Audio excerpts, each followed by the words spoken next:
Welcome back to the show, everyone.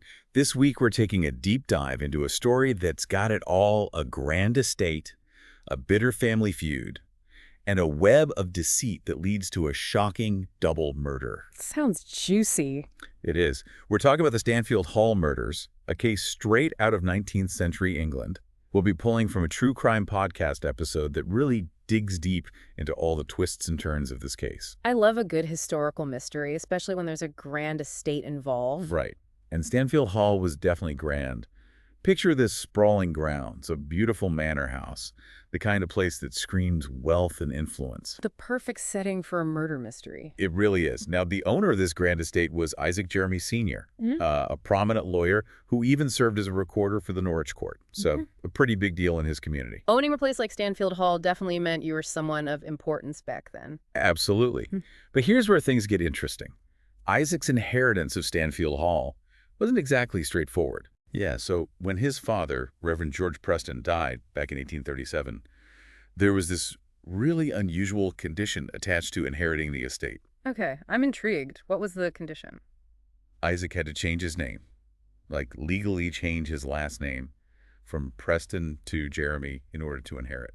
Wow, that's wild. I guess family name and legacy were everything back then. It really seems like it. But you can imagine this whole name change thing didn't sit well with some of the extended family. Ah, so that's where the family feud comes in. You got it. There were these two distant cousins, Thomas Jeremy and John Limmer, who were absolutely convinced that they deserved a piece of Stanfield Hall. And they weren't just going to sit back and let Isaac have it all, huh? No, not at all. In fact, they tried to take the estate by force not once but twice. Seriously? Oh, yeah. The first time they rounded up a bunch of laborers and basically tried to storm the place, thinking they can just muscle their way in. Talk about bold. Right. But they were stopped by someone pretty unexpected, James Bloomfield Rush. And who was this James Bloomfield Rush? He was Isaac's tenant farmer and kind of like a steward for the estate. So the guy who was supposed to be helping Isaac actually protected him from these greedy relatives. Yes. Interesting. Really is, especially considering what happens later in the story. But the second attempt at taking over Stanfield Hall was even crazier. Crazier than storming the place with a group of laborers. How is that even possible? These cousins actually broke into the mansion, crowbars and all. No way. Oh, yeah. Forced the staff to run off and barricaded themselves inside. They were absolutely convinced that Stanfield Hall was rightfully theirs. They sound delusional. It must have been a total nightmare for Isaac. It was. It actually took military intervention to get them out of the house. Wow. So what happened to them after that? I'm guessing they went to jail for a while. You'd think so, right? But get this, they were convicted of rioting, but only served 3 months. 3 months? That's hardly a slap on the wrist. I know, right? It's unbelievable. And you got to wonder if Isaac not pressing charges further just let this whole thing simmer under the surface. Probably fueled the resentment even more. Especially for this James Bloomfield Rush character, right? Exactly. He's a pretty fascinating character and kind of the central figure in this whole drama. So let's talk about him. Who was James Bloomfield Rush? Well, at first glance, he seems like a hardworking guy. He came from humble beginnings and worked his way up to becoming a pretty successful tenant farmer. Sounds like a classic self-made man. So where's the dark side? Well, for starters, his past is full of suspicious events, like the deaths of his stepfather and then his mother. That's definitely suspicious. Any indication of foul play? The circumstances were never really clear, and he was cut out of both of their wills, which probably didn't sit well with him. Yeah, that's gotta sting. Especially if you think you deserve a piece of the inheritance. Right. And it kind of sets the stage for this whole obsession he develops with inheritance and financial security. So he already felt cheated by fate, even before all the drama with Stanfield Hall. Exactly. And that simmering resentment he carried with him seems to have poisoned his relationship with Isaac, especially after Isaac inherited the estate. Makes sense. He probably felt like he deserved more recognition, more financial reward, especially after helping protect the place from those cousins. And then you add in this whole tangled web of finances, and that's where things really start to get messy. Okay, so lay it on me. What was going on with his finances? Well, Rush wasn't just managing one farm, he was juggling 3 separate tenant agreements. 3. Talk about spreading yourself thin. Exactly. 2 of those agreements were with the Jeremys, and the third was for his father-in-law. It was a recipe for disaster. Yeah, it sounds like he was constantly under pressure, needing more and more money to keep everything afloat. He was, and it led him down some pretty risky paths, always trying to get ahead, but never quite making it. Like he was constantly one step away from financial ruin. Exactly. And things really came to a head in 1843 when Isaac decided he wanted to buy this potash farm that was right next to Stanfield Hall. A potash farm, what's that? It's basically a farm where they grow crops specifically for making potash, which was used in things like soap and fertilizer back then. Ah, okay. So what does this potash farm have to do with Rush? Isaac asked Rush to assess the property and make an offer for him. Basically, he trusted Rush to handle the deal. And that was his first mistake, huh? Yep. Instead of acting in Isaac's best interest, Rush saw this as his chance to make a move. Oh, this sounds juicy. What did he do? He secretly submitted his own bid for the potash farm. No way. Oh, yeah. And to really stick it to Isaac, he offered 250 pounds more than what Isaac had authorized. Bold move. So did he get the farm? He did. And get this, Isaac actually still agreed to lend Rush the money to buy it. Why would he do that after being double-crossed? I know, it's crazy. But I guess Isaac felt some kind of obligation. He was a man of his word, and those tenant agreements meant something to him, even though he was clearly being manipulated. That's gotta be one of the worst business decisions in history. Probably. And that decision would come back to haunt him in a big way. I bet. So now Rush owns the potash farm, thanks to a loan from the very man he could trade. That had to create some serious tension between them. Oh, absolutely. Yeah. And with Rush already drowning in debt from his other ventures, this whole thing just added fuel to the fire. You could say things were about to reach a boiling point. This is all setting up to be a seriously explosive situation. I can't wait to see what happens next. But owning the potash farm wasn't enough for Rush. You know, he wanted more. Of course. He wanted out of those tenant agreements with Isaac Sr. completely, those constant reminders that he wasn't really in control. Ah, I see. So it was about more than just the money. Exactly. It was about pride and independence and this burning desire to prove himself. But Isaac wasn't just going to let him walk away from those agreements, was he? No, he wasn't. And to make things worse, Rush was constantly behind on his payments. Oh, that's never good. It wasn't in 1847. Isaac finally had enough. He served Rush with eviction papers for the property on the Stanfield Hall estate. Whoa, that's a big blow for Rush. It was devastating for both his pride and his already shaky finances. He was forced to move his family to the potash farm. Imagine the humiliation and resentment. Oh, absolutely. Just fueled his anger and this feeling that he'd been cheated by Isaac.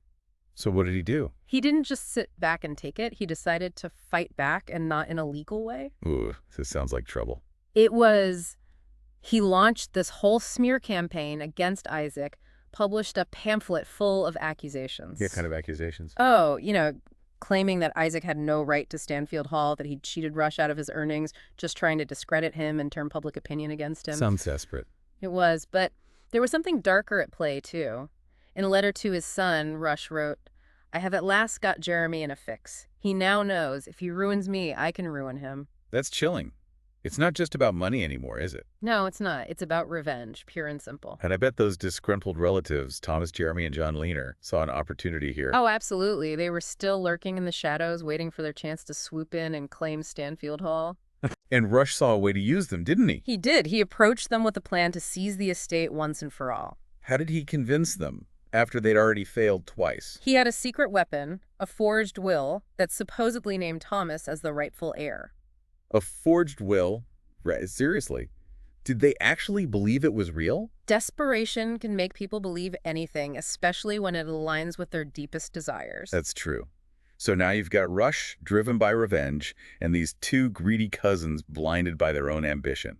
It's a recipe for disaster. It was, but for Rush, simply taking over the estate wasn't enough. He had to eliminate Isaac Sr. He couldn't risk Isaac exposing the forged will or challenging the takeover, could he?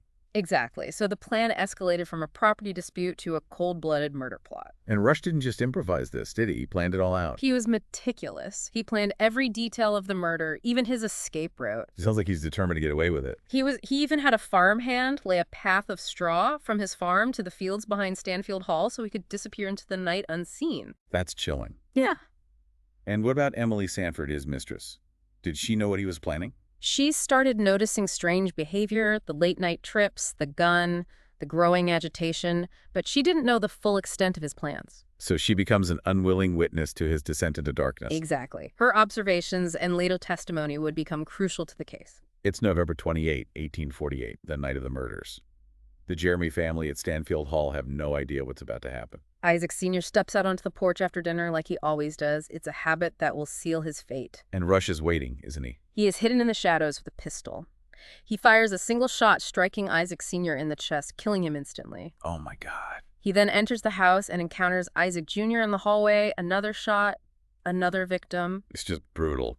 Isaac Jr.'s pregnant wife hears the commotion and runs into the hallway. She's met by the masked gunman. This is horrific. Rush fires again, hitting her in the arm. He also shoots the maid, Eliza Chesney, who comes running to help. Did anyone survive? Miraculously, both Isaac Jr.'s wife and Eliza Chesney survive their injuries. And despite the disguise, they recognize their attacker, James Bloomfield Rush. So the mask didn't work? Not at all. Their identification is the first crack in Rush's carefully constructed facade. He can't hide anymore, can he? No, when the police arrive at his farm, he tries to play innocent claims he was home all evening. But they don't believe him, do they? Not for long, Emily Sanford realizes the gravity of what Rush has done and decides to tell the truth. Even though it means incriminating the man she loves. She knows she can't stay silent any longer. Her conscience won't allow it. What does she reveal? She contradicts Rush's alibi, tells the police that he was out that night dressed in a dark cloak and carrying a pistol. That's damning evidence. It is, and the police find even more when they search Rush's house. What do they find? The wet cloak and boots the pistol, and most importantly, the disguises he used hidden away in his closet. It's all starting to unravel for Rush, isn't it? It is. The evidence against him is overwhelming. The pamphlet, the eyewitness accounts, and now Emily Sanford's testimony. His carefully crafted facade of innocence is shattered. Completely. And the trial, which takes place in March of 1849, becomes a national sensation. The trial was a huge spectacle. Everyone wanted to see Rush in the flesh, this so-called Norfolk giant accused of such awful crimes. Yeah, I can only imagine the atmosphere in that courtroom. It was intense, especially since Rush decided to act as his own attorney. He did what? Are you serious? Dead serious. He thought he could outsmart the entire legal system. What an ego. Right. It's almost like he thought his charm and his ability to manipulate people would somehow sway the jury. It's crazy. Yeah. But I guess it backfired, didn't it? Yeah, big time. His 14-hour defense speech was a rambling, incoherent mess. 14 hours? Yeah.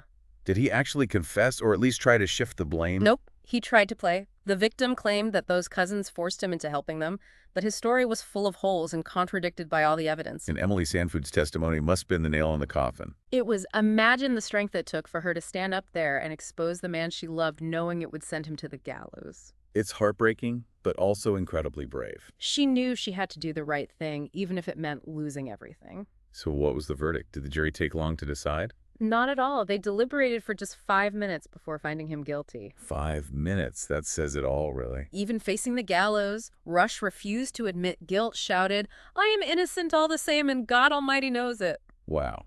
Talk about denial. The judge, Baron Rolfe, didn't mince words at the sentencing, called Rush a scoundrel who'd committed acts of unparalleled barbarity. Strong words. It wasn't just a legal judgment, it was a moral condemnation. Rush had violated the social order, betrayed the trust placed in him. So what happened to him in the end? Rush was hanged on April 23, 1849. His execution was a public spectacle, drawing huge crowds. I even read that Charles Dickens was there. Dickens was fascinated by the case, later described Stanfield Hall as a grand place for a scoundrel's exit. That's pretty chilling. The Stanfield Hall murders had all the makings of a great novel: greed, betrayal, violence, and a tragic fall from grace. So what can we learn from all this after taking this deep dive into this dark chapter of history? I think it's a stark reminder that appearances can be deceiving. Even the most seemingly respectable people can harbor dark secrets, and that ambition unchecked can lead to terrible consequences. It also shows the importance of courage and doing the right thing even when it's difficult, like Emily Sanford did. Exactly. Her actions were crucial in bringing Rush to justice. Well, this has been a fascinating, if unsettling, journey into the past. A story of greed, betrayal, and murder that still has the power to shock and intrigue us today. It makes you wonder what secrets and darkness might be lurking beneath the surface of even the most seemingly ordinary lives. Thanks for joining us on this deep dive into the Stanfield Hall murders. Until next time, stay curious, and remember to always look beyond the facade.